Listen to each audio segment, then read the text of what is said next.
Hi everybody, welcome back to Movie Related. A new Netflix series film came out yesterday. Gunpowder Milkshake. And starring Karen Gillan? Gillian? Something like that. Of Marvel fame. She's in Jumanji. Yeah, let's talk about the new Netflix film. Was it any good? Is it worth watching? And did we enjoy it? Right after this.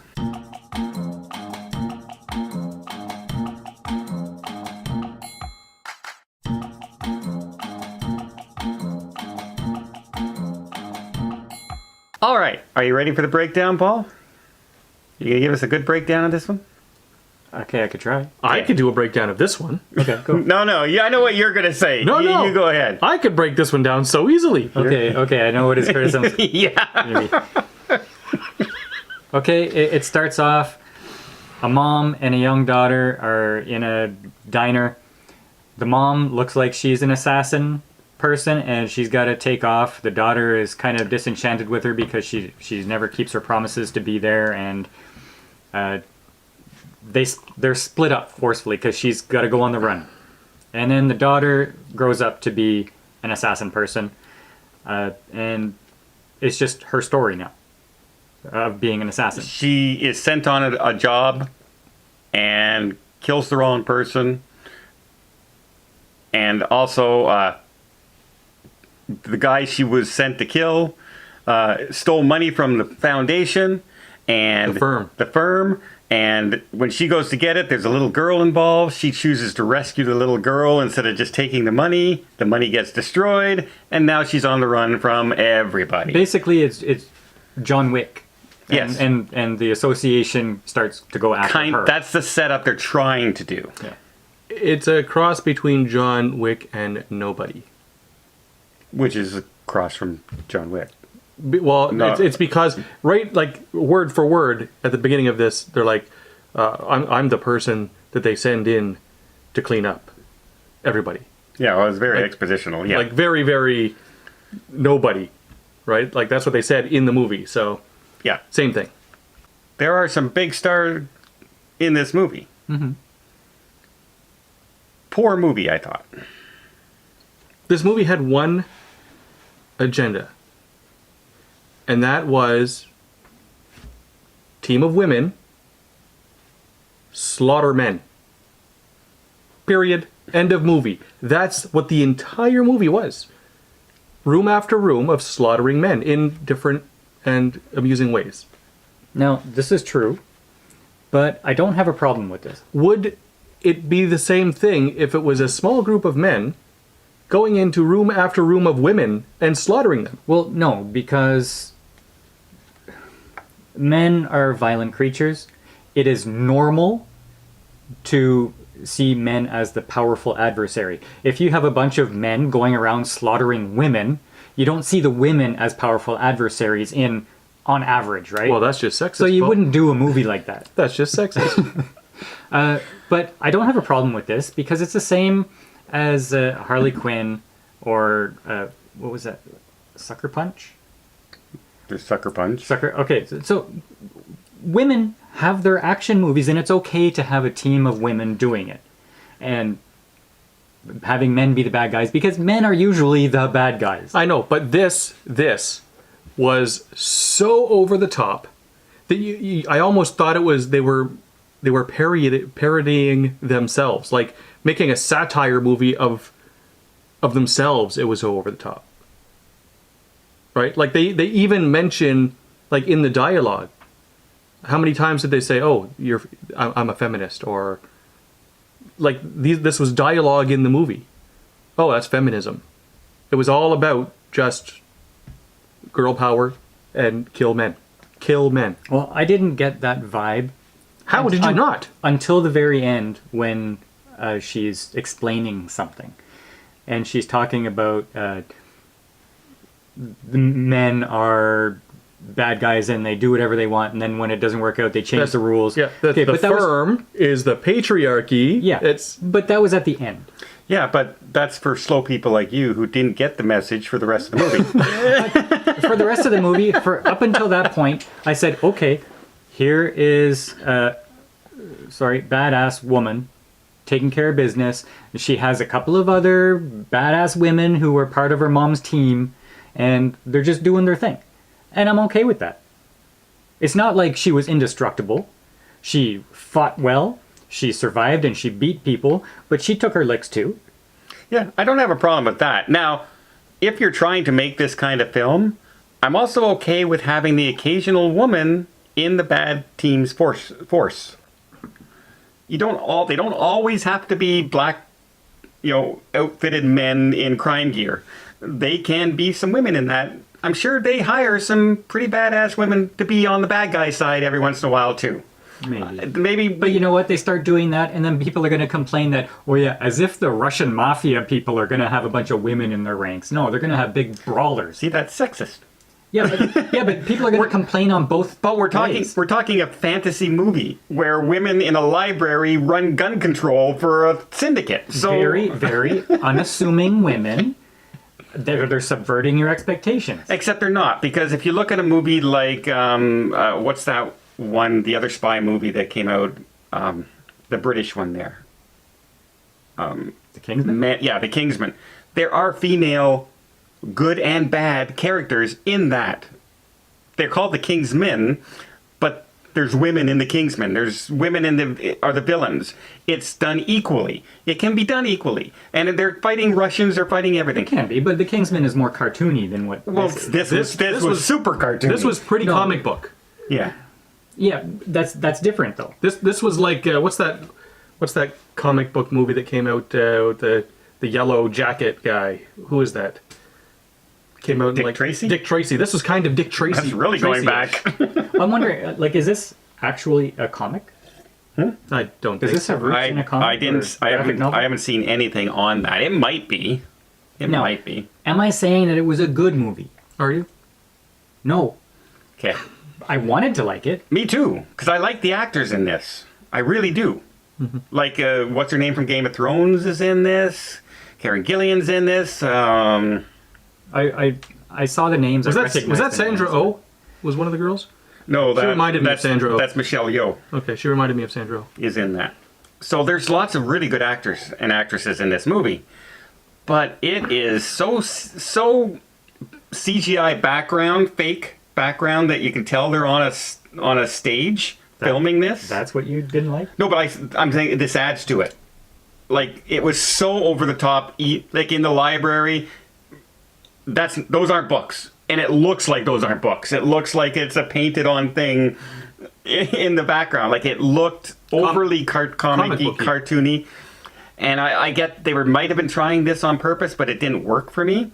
The action in it was okay. It was good choreography, but it did not look like they were doing it naturally. It looked like they were following the choreography. Mm. Like their big plan at the end, the plan that wasn't a plan, right, was for them to dress up as waitresses in the diner. And that threw everybody off. Yeah. That tricked them all. Spoiler. Yeah. What I didn't like was that they did this with the main character having this kind of very blasé personality. Like, when she talks... Almost emo. Very bland. Yeah. Like, there was no spirit to her whatsoever. I think that they probably could have either changed the actress or made the actress do something better to make us interested in what that person was doing on... Oh, yeah. Karen Gillian's much better actress than she portrayed in this movie. I mean, look at her. She plays the daughter of, like, Thanos' daughter. Yeah. Right? Like, she's good at action. Look at the fight scene she does, the dancing fight scene in Jumanji that she does. And I think she played the character like that on purpose because she was abandoned as a child. But right? She's supposed to have no feelings. She's violent. She feels abandoned. But it comes across as she's boring. She's supposed. That's the writing in Hollywood now of a tough woman. That's a tough woman. You can't show emotion. You have to have plain face, and you have to always be sour looking. That's a tough woman in Hollywood right now. That's how they're writing tough women, unfortunately. Tough women can have characteristics. They can have flaws. They can have excitement. They're allowed to do that. They're real people. Yeah, give them some depth. That's the trouble with the writing right now. They cannot write a female character with flaws of any kind, in Hollywood right now. Well, that was her flaw. She was uninteresting. Yes, that was her flaw for us. I found watch. I found whenever her mother was on screen, it was more interesting. Like she was better to watch than the main character. I didn't feel that they were mother-daughter. I didn't feel the mother did any particularly Motherly interesting things. Every character was very two-dimensional. Yeah. Oh, they walk in, we have this one woman in the library, this other woman in the library. This woman is very, oh, I love you and everything's happy. This woman is very tough and straightforward talking and rough talking. This woman is very analytical and doesn't show any emotion, is very calm. But that's the entire personality. They never change from start to finish. And then you get to the big battle at the end. And she's in this one woman's Back to the library, by the way. This one woman's in a room and she pulls out this big mother Gatling gun out of the van and it's up on top. And she's going do, do, do, do, do, do, do, do. There's two guys. Okay, two guys at the other end of the room at the doorway. And they're both dead. But then they keep showing her shooting. Do, do, do, do, do, do, do. She's not hitting anybody. Then the other main bad guy comes along. Do, do, do, do, do, do, do. Doesn't hit him, doesn't even get close. Well, he's hiding behind the paper wall. Like, what was the point? Like, they could have had like 15 guys rush in and her mowing them all down. Yeah, but then he takes one shot and gets her in the shoulder. Yeah. And he shoots like this. She dies. They're all set up. They were moving all the contents of the safe house, all the guns and everything into the van. So they have guns everywhere. It's an arsenal. They're in a weapons arsenal. So they empty out their first clip.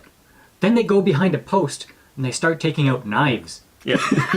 and brass knuckles. Yeah, brass knuckles. I took out brass knuckles. Like, you have guns everywhere. No. It's they're being, classy. We're gonna duke it out hand to hand. Right. This 70-pound woman and this 200-pound guy. Either way, I had when we saw the preview for this, I said, "Oh, I like the actors. This looks fun. I'm not going to lie, Don, when you said watch this movie and I used to put it on, I was like, he did this on purpose. No, I like the preview of it, the trailer was pretty good. And I said, this looks like a fun movie. They just made it downright boring. They made the movie boring. Mm-hmm. How can I... These are... yeah, you write boring characters, Hollywood. You write boring characters. And they don't need to be, because this had the potential of a John Wick type feel to the movie. Yeah. And instead, it felt like a ripoff. It felt boring, and I could care less that they wander off at the end of the movie or who died or anything. I could care less. When they do John Wick and when they do Nobody, they're not writing it with an agenda to tell a political agenda. When they wrote this, they were just telling a political story. But yeah, I can admit that even though I didn't feel that all the way through the movie until the end where she does this little speech, why did the speech have to be there? Yeah. I can enjoy a female action star. Yeah. If it's written as a female action movie. Yeah. No messages. Okay, when you say, okay, I wrote this film because I had something to say. Stop it. I don't care what you have to say. Just make an entertaining film. Just entertain us. It's okay if your story is something that you want to entertain us with. I have this story about a fisherman who struggles for survival. And if it's an interesting story, we'll go watch it. But don't tell me about the fisherman's struggle because they're from this country and they lost their mother and they're adopted. And I don't care. That's added stuff that we don't need to hear about. Yeah. Just tell a good story. Keep your politics out of the movies. That's it. Unfortunately, it's everywhere right now. And that's why YouTube channels like ours are becoming more popular, well, not ours, than the Hollywood movies. They really not are. ours. It's not ours. Good example for your... Yeah. Please like and subscribe. But if you hit that subscribe button thousands and thousands of times, just maybe, they'll start listening, actually. But, I was disappointed by this movie. I will never watch it again. It's one of those movies, one and done. Yeah. And to me, this was a typically bad streaming movie. Yeah, had I gone to the theater to see this? I Oh would man. But to me, it didn't even feel like a streaming movie. It felt like it was a theatrical movie meant for the theater, and I would have enjoyed it in the theater had it been good. It didn't feel like a typical Netflix-made movie. the filming of this, the look of it, made it feel like a streaming movie to me. The whole backgrounds and everything, it like the library, you could tell the wall's not there. Like it was so obvious. Like it wasn't even close to real. It looks like the old days when they used to paint the background. Yeah, I think it was that way by That's how design. bad it though. was. I think. It might have been, but it made it look cheap. Yeah. And it's another one where I feel like they spent all their budget on the stars and had no money left over for the actual movie. Well, let us know what you guys think when you don't watch this film, because really it wasn't worth watching. But it's free on Netflix if you own it, so check it out. Let us know what you think. I thought it was a poor attempt at a John Wick ripoff, and the characters were just too boring. Great actors, boring writing. And until next time, we'll see you on the channel.